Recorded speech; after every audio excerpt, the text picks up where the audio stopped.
تو یہاں کیا سہولتیں آپ کو مل رہی ہیں؟ سہولتیں وہ مل رہی ہیں جس سے ہم ادھر محروم تھے. آپ کی جو اولاد ہے وہ حیات ہے یا نہیں ہے؟ کس وجہ سے آپ یہاں آئے؟ کیا کوئی وہ بس جائیداد کے لالچ میں مجھے مارنے پر تل گیا. آپ بھائیوں کی طرف نہیں گئے واپس؟ السلام علیکم. وعلیکم السلام. آپ کو کتنا عرصہ ہو گیا یہاں آئے ہوئے؟ یہاں مجھے تقریباً 6 مہینے ہو گئے. تو یہاں کیا سہولتیں آپ کو مل رہی ہیں؟ سہولتیں وہ مل رہی ہیں جس سے ہم ادھر محروم تھے. یعنی بچوں کی ہمیں خدمت چاہیے تھی جو نہیں کر سکے. یا ہماری یہ لوگ خدمت کر رہے ہیں. صورتیں الگ الگ ہیں. مثلا ملازم رکھا ہوا ہے تو کچھ لوگ ملنے آتے ہیں وہ خدمت کر لیتے ہیں. تو یہ خود بھی ہمارے ساتھ ہوتے ہیں, ہمارا خیال رکھتے ہیں ہر چیز کا. ہمارے ساتھ رات بھی گزارتے ہیں تاکہ رات کو ان کو کوئی پریشانی ہو تو پھر ہم موجود ہو. ہاں. تو کتنا عرصہ ہو گیا آپ کو یہاں آئے ہوئے؟ 6 مہینے بتایا. 6 مہینے.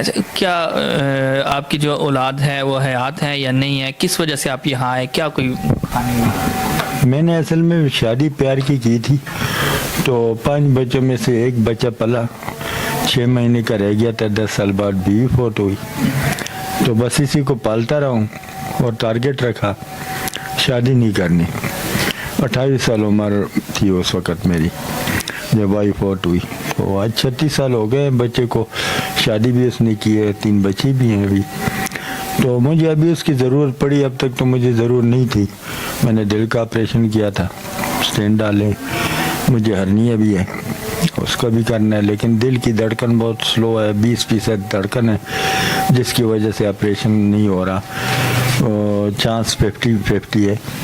تو مسئلہ بنا ہوا ہے. مجھے بیماری میں چلا گیا تھا اس کے پاس, کیا میری خدمت کرے گا. وہ بس جائیداد کے لالچ میں مجھے مارنے پر تل گیا. تو یہ رنگ میں نے دیکھا تو مجھے تو پہلے ہی اٹینشن ہو گیا, یار یہ کیا, یہ چیز تو پہلے کیوں نہیں بول رہا تھا, اب کیوں بول رہا ہے جب میں مر رہا ہوں. تو اس کو فکر ہے کہ یہ مر گیا تو یہ پھر میں رہ جاؤں گا اس چیز سے کہ کیا مسئلہ ہے. میں نے اسے بولا میں کہ کہتے نہیں مجھے بس کر لو, مجھے اور نہیں چاہیے. مہینے تک خدمت کی ہے, وہ بھی میں پیسے دیتا ہوں, گھر کا راشن بھی میں دیتا ہوں, آنے جانے کرایہ میڈیکل سارا میں کرتا ہوں. کبھی کمپلیکس لے جاتا تھا, کبھی پولی کلینک لے جاتا. لیکن مہینے بعد جب دیکھا اس نے کہہ رہا ابو تو نہیں کر. تو کیونکہ جائیداد بہت زیادہ ہے تو بھائی ہیں 5 اور بڑے بھائی کے پاس سارا کچھ ہے. تو وہ تقسیم میں ہم ایک دوسرے کو بانٹنے میں اکٹھے نہیں ہو سکتی کسی صورتوں کہ 2 سرکاری ہیں تو 3 پرائیویٹ ہیں, تو کسی کو چھٹی مل رہی ہے کسی کو نہیں. ان کی بھی اولادیں جوان ہیں تو پھر انبن بنتا ہے, دشمنی بنتی ہے. یار یہ جگہ ہم نے نہیں لینی تھی کیوں لے لی. باپ سے بھی جھگڑا کرتے, پھر ہمارے ساتھ بھی دشمنی ہو جاتی ہے. ہماری اولاد 100 وعدے گاڑے اڑتے ہیں. تو میں نے اس کو بولا بیٹے جب ایک بھائی بھی نہیں چھیڑ رہا اس چیز کو تو ہم کیوں چھیڑے. میں تو بیچ والا ہوں, میرے سے 2 بڑے ہیں 2 چھوٹے ہیں. تو میں کہا میں ابھی اس وقت مت چھیڑو, اس وقت میں یہ توجہ دو. دیکھو بولا مرو. ابھی بیٹا ہے کدھر ہے وہ کیا کام کیا کرتا ہے؟ G11 ہے. کام کیا کرتا ہے وہ؟ کام تو کیا کرتا ہے, گھر داماد بنا ہوا ہے, بس ان کی کھاتا ہے ان کی پیتا ہے. دل چاہتا ہے تو ڈیوٹی کر لیتا ہے, نہیں تو کھانا پینا ادھر سے آتا ہے اس کو. بس اپنا موبائل میں لگا رہتا ہے اور کوئی پرواہ نہیں. مرضی کی تھی اپنی مرضی سے شادی تو میرے 2 بھانجیاں گھر بیٹھی تھی, وہ نہیں کر رہا تھا ان سے. میں نے بولا بیٹے دیکھو میری بیوی نہیں ہے, تیری وجہ سے میں شادی نہیں کر رہا تھا.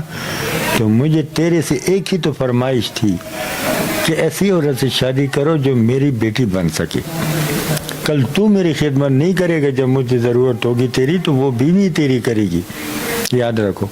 اس نے نہیں کیا, نہیں تو نے پیار کی شادی کی. اور میں کہا پاگل میں نے تو پیار کی تھی, پسند کی تو نہیں کی تھی. پیار اور چیز ہے, پسند اور چیز ہے. تو میں تو ایسے بہو دے رہا ہوں کہ آج بھی وہ میرے پیچھے مرتی ہیں. جب میں گھر جاتا ہوں تو شادی شدہ ہیں بانجیاں بھی, تو وہ جناب علی میرے چومتی رہتی ہیں, مجھے اتنا پیار کرتی ہیں. تو اگر وہ میرے گھر آتی تو میرے کتنا باپ کا پیار وہ دیتی مجھے بچے کا. تو میں کہا ایسا مت کرو, تیری بہن نہیں تھی میری بیٹی نہیں تھی, تو دونوں صورتیں ادا ہو جائیں گی. تیری کو اللہ بیوی اچھی دے دے گا اور مجھے ایک بیٹی مل جائے گی.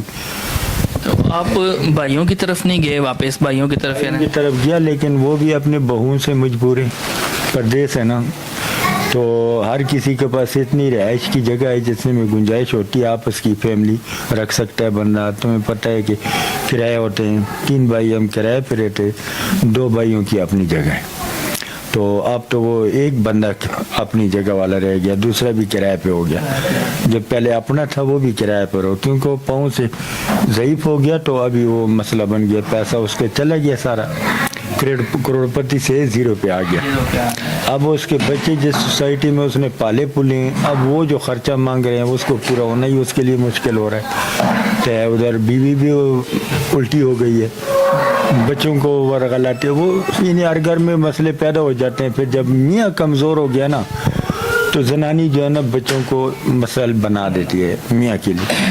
تو ادھر ابھی ایک بڑا بھائی ہے جو آتا جاتا ہے مجھے، تو وہ جو ہے نا ذرا میرا خیال رکھ رہا ہے، اور اسی کی وجہ سے ادھر سے میں آیا ہوں. اسپتال داخل کیا تھا، علاج کیا تھا. پھر یہاں میرے ہمشیرہ لندن میں ایک رہتی ہے جو سب سے بڑی ہے، 2 ہمشیرے گاؤں میں جو شادی شدہ ہیں ایک ہی گھر میں 2 بھائیوں کے پاس.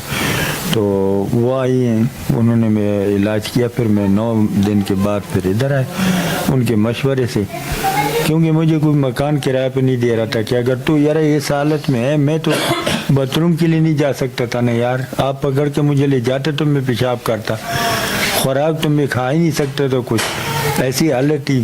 تو وہ کہتا تھا کہ یار ہم نہیں دیتے کرایہ پہ، کیونکہ ہم رکھ لیں گے، ٹھیک ہے آپ کو جانتے ہیں اچھے بندے، لیکن یار کل اگر تجھے کچھ ہو گیا تو بھائیوں کا کیا کروں گا.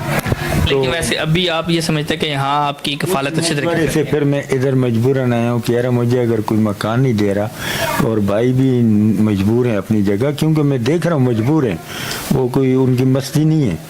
جب میرے بیٹے نے مجھے نکال لیا تو بھائیوں سے میں اس طرح تو گلہ ہی نہیں کر سکتے کہ وہ تو آئی مجبور.